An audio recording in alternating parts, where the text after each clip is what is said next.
இயேசு கிறிஸ்துவை அறிகிற அறிவுதான் உங்களை உயர்த்தும். உங்களுக்கு பலன் கொடுக்கப்படும்.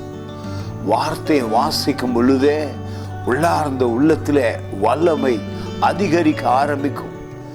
பரிசுத்த ஆவியானவர் வெற்றியை கொடுப்பார். உடைந்து நொறுங்காதீர்கள். வெற்றிக்கு மேல் வெற்றியை கொண்டாட முடியும்.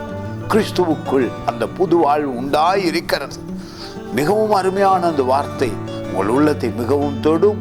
நீங்கள் சோர்ந்திருந்தால், பலவீனப்பட்டிருந்தால், கவலையாயிருந்தால் அறிக்கை செய்யுங்கள்.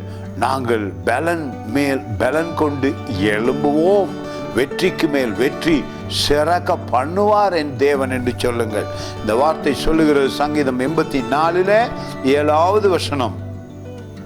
அவர்கள், தேவனை நம்புகிறவர்கள், அவரோடு வாழ்கிறவர்கள், மறுபிறப்பு அடைந்தவர்கள் பலத்தின் மேல் பலம் அடைந்து, பாருங்கள், பலத்தின் மேல் பலம் அடைந்து சீயோனிலே தேவ சந்நிதியில் வந்து காணப்படுவார்கள்.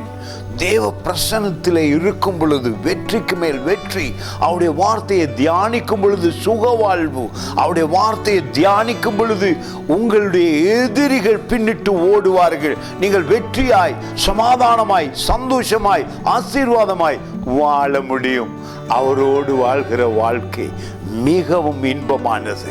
அவருடைய வார்த்தையை படிக்கும் பொழுது, அவரோடு இருந்து நாங்கள் வாழும் பொழுது அது எங்களுக்கு பலத்தின் மேல் பலத்தை கொண்டு வருகிறது. வெற்றிக்கு மேல் வெற்றியை ஆண்டவர் கட்டளையிடுகிறார். உடல் சுகம் அதிசயமாய் உண்டாகும். மன சமாதானம் அதிசயமாய் உண்டாகும். சோர்வில்லாமல் முன்னேறுவீர்கள். God bless you.